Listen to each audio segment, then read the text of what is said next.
नमस्कार एवरीवन, मैं वर्तिका और स्वागत करती हूँ अपने इस चैनल पे। तो आज मैं ये मैथ्स पेडागोजी का नेक्स्ट सेट करवाऊँगी और देखिए मैं क्वेश्चन को कैसे हल करती हूँ। इस तरीके से अगर आप करेंगे तो आपका पक्का 15 में से 12 प्लस या 13 प्लस तो आ ही जाएगा, या 15 में से 15 भी ला सकते हैं बिल्कुल। तो पहला क्वेश्चन है, निम्नलिखित में से कौन सा रचनात्मक आकलन है। असेसमेंट के ऊपर मैंने एक वीडियो बनाया हुआ है, 5 मिनट की वीडियो, आप देख लीजिएगा। अदरवाइज मैं यहाँ बता देती हूँ, इसको बोलते हैं इंग्लिश में फॉर्मेटिव असेसमेंट, FA। ठीक है, FA क्या होता है? जो क्लास के दौरान होता है या क्लास से पहले होता है। ठीक है, हम असेस करते हैं कि बच्चों को क्या क्या आ रहा है, तो इनके अंदर क्या क्या चीज़ें क्या नहीं होता है, अभी ये पूछा गया है। तो देखिए, पोर्टफोलियो होता है, पोर्टफोलियो जो फाइल होती है वो होती है।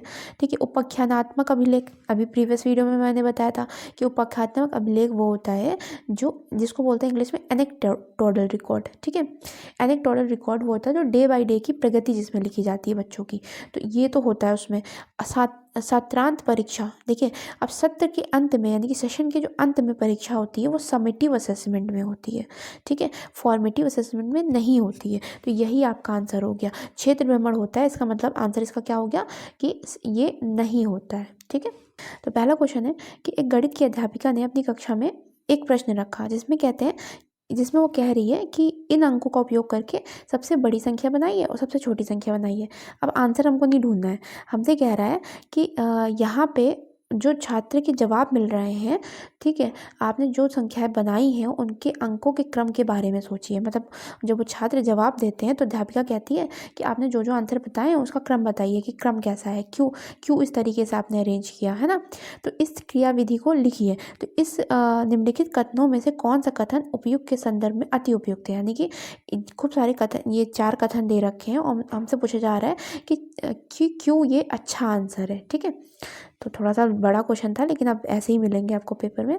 तो पहला है कि छात्रों को अपने ही उत्तर को खुद आंकने के लिए कहकर शिक्षिका छात्रों के आंकने में लगने वाला समय बचा रही है, यही गलत हो गया। निगेटिव सेंस मिल रहा है ना, समय बचा रही है वो। अनुशासन बनाए रखने में व्यस्त रख रही है, ये भी गलत हो गया। अनुशासन वर्ड जहाँ दिख जाएगा वहाँ ये गलत हो जाता है। ठीक है, क्योंकि बच्चों को हमको बहुत ज़्यादा डिसिप्लिन में नहीं रखना है। नेक्स्ट है, शिक्षक छात्रों द्वारा दिए गए उत्तरों में सम्मिलित उनकी चिंतन प्रक्रिया को समझना चाह रही है। बिल्कुल, क्योंकि उसने क्वेश्चन किया कि अच्छा ये बताओ कि तुमने ग्रेटेस्ट बनाया था तो तुमने इसी क्रम में क्यों अरेंज किया। ठीक है, इसी क्रम में क्यों अरेंज किया, या स्मॉलेस्ट बनाया था तो इसी क्रम में क्यों अरेंज किया तुमने। तो इस तरीके से उनकी चिंतन प्रक्रिया को समझना चाह रही है, तो ये अच्छा आंसर हुआ। आखिरी वाला देखते हैं, शिक्षिका उन छात्रों को भ्रमित कर रही है, ये यही गलत हो गया ना। देखिए, कुछ एक वर्ड्स होते हैं जिनको आप देख के समझ जाएंगे कि ये आंसर हो नहीं सकता। तो आंसर क्या हो गया इसका, थर्ड वाला। अब अगला क्वेश्चन है कि एक अध्यापक छात्रों से एक सवाल करता है कि समाचार पत्र की एक प्रति में जो कॉपी है उसमें 12 पन्ने हैं। ठीक है, हर रोज इतनी प्रतियां छपती हैं, तो कुल कितने पन्ने होंगे। तो यहाँ पे मतलब वो मल्टीप्लाई करता बच्चा, लेकिन बच्चे ने आंसर क्या दिया कि सर इतने से इतने के बीच में होंगे, मतलब लगभग में उसने आंसर दिया। तो अब यहाँ पे हमें एज ए टीचर क्या करना चाहिए, 4 ऑप्शन है। पहला कह रहा है गलत उत्तर देने पर हतोत्साहित यानी कि डिस्करेज करना चाहिए, नहीं, हमको कभी बच्चों को डीमोटिवेट नहीं करना है, तो गलत हो गया। अगला है, अनुमान रोजमर्रा के गणित में इस्तेमाल होता है, अतः शिक्षक को छात्र के अनुमानित उत्तर यानी कि अप्रोक्स में जो उत्तर है उसके देने की सटीक होने की प्रशंसा करनी चाहिए। यह आंसर बेस्ट है। ये मैंने भी बताया था कि अगर कभी भी बच्चा आंसर अनुमान में देता है, अप्रोक्स में देता है, तो हमको प्रशंसा करनी है कि अच्छा ठीक है, तुम लगभग तो पहुंच गए हो, ठीक सही आंसर। तो ये आंसर बेस्ट है। लेकिन और भी देखते हैं आंसर क्या है कि शिक्षक को छात्र के जवाब को नज़रअंदाज करना चाहिए। नज़रअंदाज तो करना ही नहीं है उनके जवाब को। कलन विधि का यूज़ हो गया तो बिल्कुल ही गलत है, यानी कि एल्गोरिदम प्रोसेस का जहाँ भी वर्ड आएगा तो गलत हो जाता है। गणित में एकदम सही उत्तर चाहिए, इसलिए अनुमान कि गणित में कोई प्रासंगिकता नहीं है। नहीं, गणित में क्या हमेशा सही उत्तर चाहिए होता, नहीं। हम लोग जो डेली बेस की लाइफ होती है तो हम बोलते हैं ना लगभग में इतना होगा, लगभग में इतना सेंटीमीटर होगा। तो ये लगभग का जो यूज़ करते हैं, इसीलिए अनुमान गणित का एक भाग होता है। अब अगला क्वेश्चन है यहाँ पे कि एनसीएफ के अनुसार, बहुत इंपॉर्टेंट क्वेश्चन है कि गणित सीखने के संदर्भ में क्लास का परिवेश यानी कि क्लास का वातावरण कैसा होना चाहिए। ऑप्शन देखते हैं। पहला है समूह में कार्य करें, तो अच्छा आंसर है, लेकिन आगे बढ़ते हैं। वास्तविक जीवन की परिस्थितियों के संबंध जोड़ने हैं, मतलब रियल लाइफ से रिलेट है। बहुत अच्छा आंसर है। एनसीएफ यही कहता है कि हमको बच्चों को जो सिखाना है वो उनकी आम जिंदगी से जोड़ के सिखाना है, तो ये तो बेस्ट है। अगला देखते हैं, छात्र पाठ्य पुस्तक के अभ्यासों को हल कर रहे हैं, शिक्षक द्वारा हल किए उदाहरणों पर आधारित है। यही गलत हो गया। ये तो कॉपी पेस्ट वाला केस हो गया ना, कि बच्चे एक फिक्स क्वेश्चन को लेकर के बार बार जो शिक्षक ने किया वही कर रहे हैं, तो ये तो गलत हो गया। रटाना तो होता नहीं है ना हमको। नेक्स्ट है कि शिक्षक अधिगम की प्रक्रिया पर मनन कर रहे हैं और गलतियों को अधिगम के अवसर के रूप में देख रहे हैं। बिल्कुल, हमें एज अ शिक्षक ये चीज़ ध्यान देनी है कि हमें अगर बच्चे गलतियां करते हैं वो एक सीखने का अवसर होती हैं। ठीक है, जैसे हम भी अपने डेली लाइफ में जब गलतियां करते हैं तो गलतियां करके ही सीखते हैं ना, तो ये तो आंसर बेस्ट हुआ। अगला देखते हैं, ब्लैक बोर्ड से नकल कर रहे हैं, तो ये तो गलत हो गया। तो आंसर क्या हो गया, ए और सी। अब अगला क्वेश्चन है कि एक प्राथमिक स्कूल की गणित की अध्यापिका उनके छात्र के दैनिक जीवन, उनकी डेली लाइफ को सूचना को सुव्यवस्थित करने, निरूपित करने और अर्थ निकालने के आंकड़ों के प्रबंधन की प्रशंसा करे। अब देखिए, मतलब डेली लाइफ में ऐसी सूचनाओं को एक जगह इकट्ठा करने या उनको समझने, उनका कैसे अर्थ हो रहा है निकालने के लिए वो प्रशंसा करे, तो इसमें कौन सा ऑप्शन होगा जो बेस्ट होगा ऐसा करने के लिए? तो पहला है पाठ्य पुस्तकों में से हल किए गए उदाहरणों पर चर्चा करना। गलत हो गया। केवल पाठ्य पुस्तकों तक सीमित नहीं रखना है हमको, तो ये तो गलत हो गया। अगला है विविध रेल समय सारणियों का समाचार पत्रों में प्रकाशित सर्वेक्षणों आदि का उपयोग करना। अच्छा आंसर है, क्योंकि हाँ, बच्चों को हमको केवल टेक्स्ट बुक या टीचर या क्लास तक सीमित नहीं करना होता, तो बच्चे आसपास से सीखेंगे ना। तो आसपास से कहाँ सीखेंगे, जो रेल के जो डेटा होता है टाइम टेबल वाला, या समाचार पत्र में जो सर्वे होता है उनके डेटा को भी वो समझे, तो इसके द्वारा वो सीख सकता है। आखिरी देखते हैं, नेक्स्ट दो देखते हैं कि आंकड़ों के निरूपण के विभिन्न तरीकों को व्याख्या करना। ये गलत हो गया, एक्सप्लेन थोड़ी ना करना है। नेक्स्ट है कि उनके आंकड़ों को निरूपित करने के लिए विविध औपचारिक तरीके। अब ये गलत हो गया। अरे प्राइमरी का बच्चा औपचारिक तरीके ना थोड़ी ना देखेगा, यानी कि फॉर्मल तरीके थोड़ी ना समझेगा वो, तो ये गलत हो गया। तो आंसर इसका निकला सेकेंड वाला। अब अगला क्वेश्चन है कि इनमें से कौन सी रणनीति प्राथमिक कक्षा में भिन्न को सिखाने यानी कि फ्रैक्शन को सिखाने के लिए बेस्ट है? तो ऑप्शन है कि श्याम पट बोर्ड पर पी पट क्यू लिख देना और कह देना कि क्यू जीरो नहीं होना चाहिए और चिन्हों को समझना। बिल्कुल गलत। ये तो रटना हो गया ना, कि आपने कह दिया कि 4/5 लिख दो और कह दो ये भिन्न है।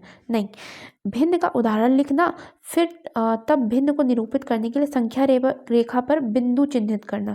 तो ये भी एक मतलब एक दायरे में आप कर दे रहे हो, कि आपने कहा कि भिन्न को आप संख्या रेखा पर दिखाओ, तो ये भी एक दायरे में बांध दिया। लेकिन प्राइमरी के बच्चे ये सब नहीं समझते ना, पहले उनको हमको मूर्त चीज़ें देनी पड़ेंगी। तो देखिए, थर्ड वाला ऑप्शन है कि वृत्तों और आयताकार पहियों के कटआउट का यूज़ करना। जैसे मैंने बताया भी था कि हमको क्या करना है, ऐसे वृत्त में ऐसे कटआउट्स का यूज़ करते नहीं है, कि ये भाग रंग दिया गया तो इसका कितना हिस्सा होगा।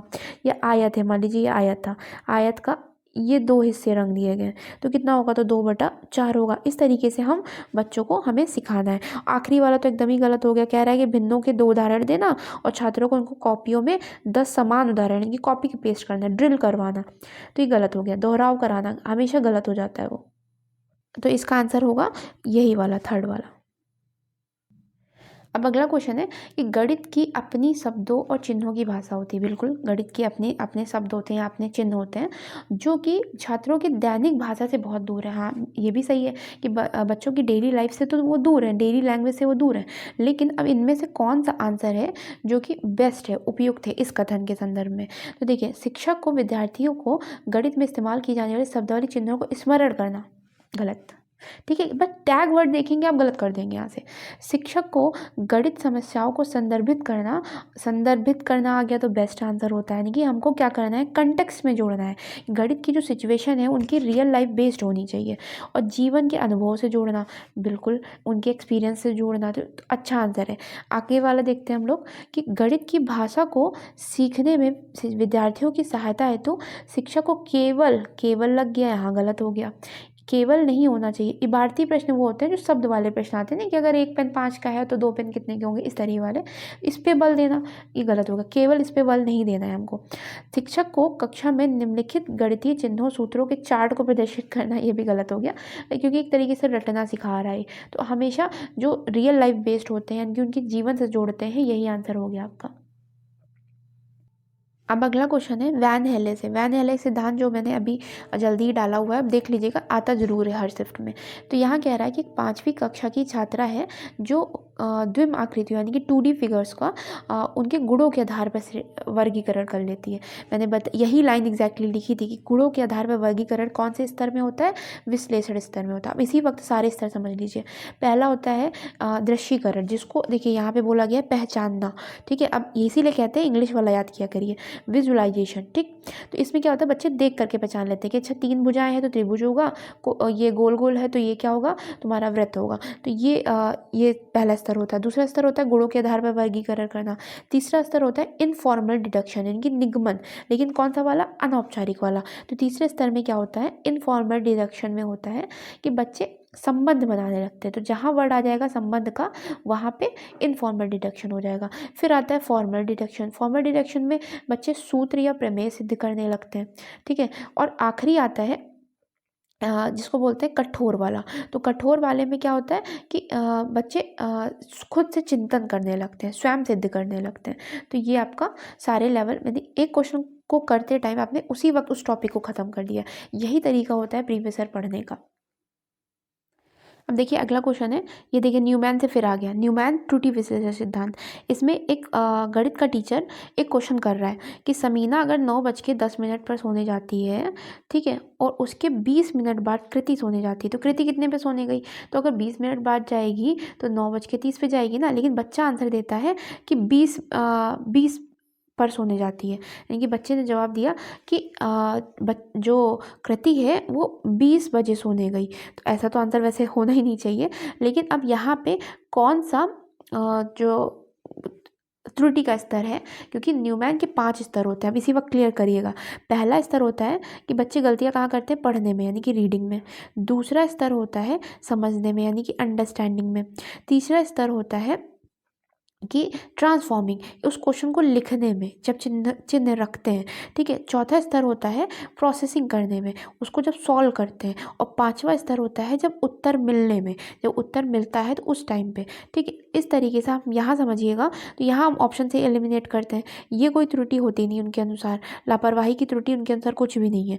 प्रक्रिया कौशल प्रोसेस वाली होती है, हाँ प्रोसेस वाली, लेकिन प्रोसेस थोड़ी ना, उसने प्रोसेस किया ही नहीं ना, उसको केवल क्वेश्चन समझने में ही दिक्कत हुई है।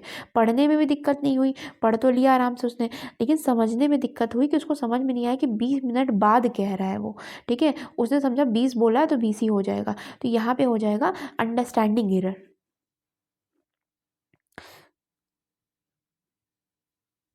अब अगला क्वेश्चन एनसीएफ से है कि एनसीएफ में मैथ्स की क्लास में एक्टिविटी क्यों पढ़ाई जाती है।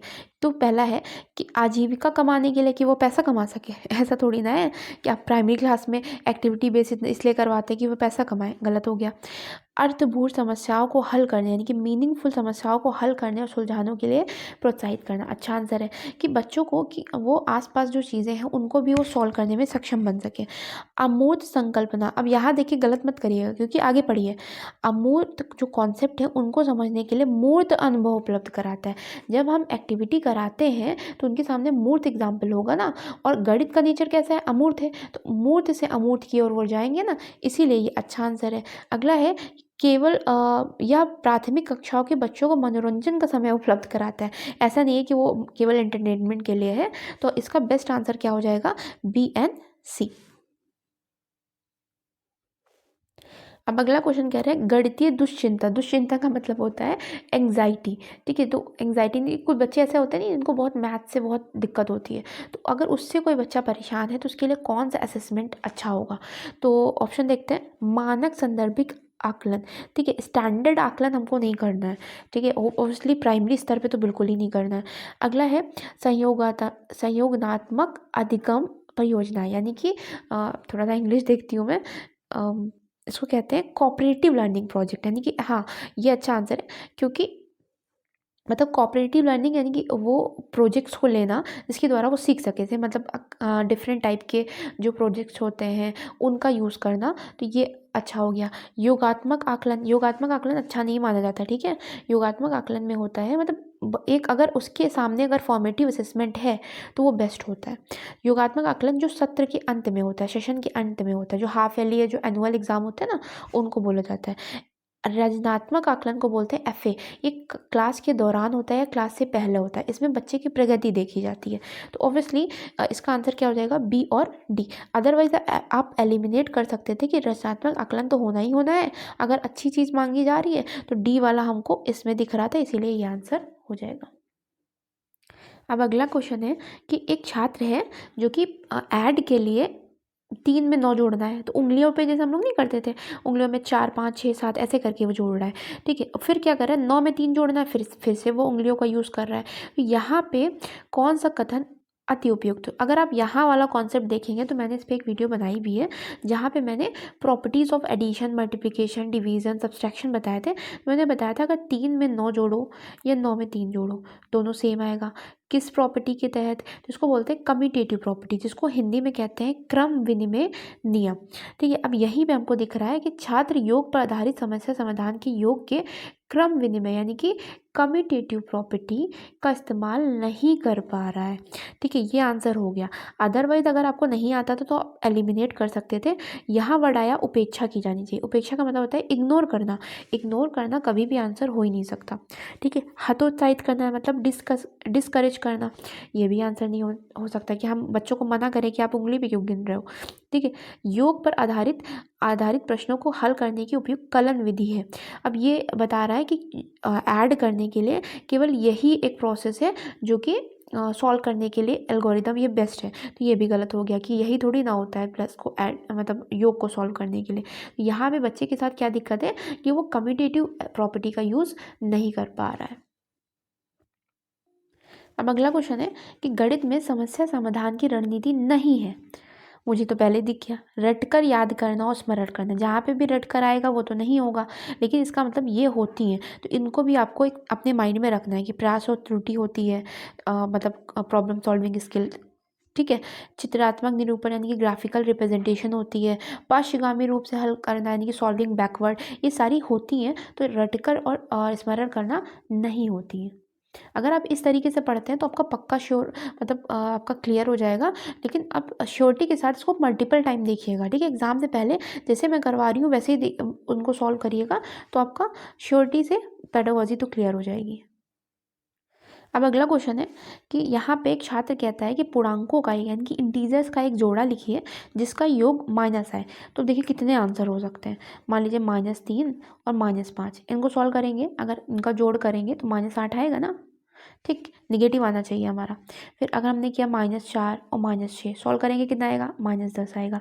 कितने असीमित आंसर है ना। तो इसीलिए ये कैसा आंसर हो गया, खुले सिरे वाला प्रश्न यानी कि ओपन एंडेड प्रश्न, ठीक। ये मैंने बताया भी, ओपन एंडेड वो होते हैं जिनके कई सारे आंसर हो, क्लोज एंडेड वो होते हैं जिसका केवल एक आंसर हो। तो बंद सिरे वाला नहीं होगा, स्मरण आधारित नहीं होगा, बहुविकल्पीय तो होगा ही नहीं। अब अगला क्वेश्चन समझिएगा, थोड़ा सा समझने वाला क्वेश्चन है। यहाँ कह रहा है कि हम गणित में हम प्रत्यक्ष वस्तुओं को धन पूर्णांकों यानी कि पॉजिटिव इंटीजर्स का एक समुच्चय, मान लीजिए मेरे पास था 1 2 3 एंड 4 ऐसे करके था, ये समुच्चय था मतलब सेट था एक। अब इसमें मैं 0 ऐड करती हूँ, ठीक है। तो ये भी मतलब इंटीजर ही तो रहा ना। अब इसमें माइनस के नंबर ऐड कर देती हूँ, तो मान लीजिए मैंने -1 -2 ऐड कर दिया। अब मैं इसमें कुछ फ्रैक्शंस को ऐड कर देती हूँ, ठीक है। देखिए उन्होंने कहा है कि इनमें कुछ भिन्न को जोड़ा जाए। तो मान लीजिए मैंने 1/5 कर दिया, 1/4 कर दिया। तो अब ये क्या बन गया, अब ये कहीं ना कहीं रैशनल नंबर यानी कि परिमेय संख्या बन गया। तो ये धीरे धीरे करके मतलब पहले पॉजिटिव था, फिर नॉर्मल इंटीजर हुआ, फिर निगेटिव इंटीजर हुआ, फिर आखिरी में रैशनल नंबर हो गया। तो अब यहाँ पे हम लोग क्या समझ रहे हैं कि गणित का कैसा नेचर है। तो गणित का पदानुक्रमिक नेचर है, इसको इंग्लिश में बोलते हैं हायरार्की नेचर, ठीक है। मतलब जब वो क्रम से बढ़ रहा है। अगर जैसे अगर आप नंबर सिस्टम पढ़ेंगे तो नंबर सिस्टम में पहले हम नेचुरल नंबर पढ़ते हैं, उसी में 0 आ जाता है। तो 0 आ जाएगा तो क्या बन जाएगा, होल नंबर यानी कि पूर्ण संख्या। फिर उसमें निगेटिव भी आ जाते हैं तो क्या बन जाता है, इंटीजर बन जाता है। फिर अगर फ्रैक्शन वाले भी आ जाते हैं तो क्या बन जाता है, रैशनल नंबर। तो ये एक हायरार्की में तो बढ़ रहा है ना, इसीलिए गणित का नेचर कैसा है, यहाँ पे हायरार्की वाला है। अदरवाइज आप एलिमिनेट कर सकते थे। अमूर्त से मूर्त तो जाता नहीं है, ठीक है। मूर्त से अमूर्त हमको बच्चों को सिखाना होता है। हालांकि गणित का नेचर अमूर्त जरूर होता है। अगला है गणित में संकल्पनाओं को रैखिक प्रबंध करना, मतलब क्या लाइन वाइज हम लोग अरेंज कर रहे हैं, ये भी गलत है। मूर्त स्वभाव को, गणित में संकल्पनाओं के मूर्त स्वभाव को समझा जा रहा है। मूर्त का मतलब होता है जो सामने प्रत्यक्ष हो। तो ऐसा भी नहीं है कि हम लोग केवल मूर्त को ही समझ रहे हैं। यहाँ पे हायरार्की वाला बेस्ट आंसर रहेगा। तो आई होप आपको समझ में आया होगा। और ऐसे ही जैसे मैं सॉल्व कराती हूँ, अगर वैसे आप करेंगे तो आपका शॉर्ट क्लियर हो जाएगा। और रेगुलर मेरी वीडियोज़ को आप देखिए। और टाइम बहुत कम बचा हुआ है, तो रिवीजन करना बहुत इंपॉर्टेंट है।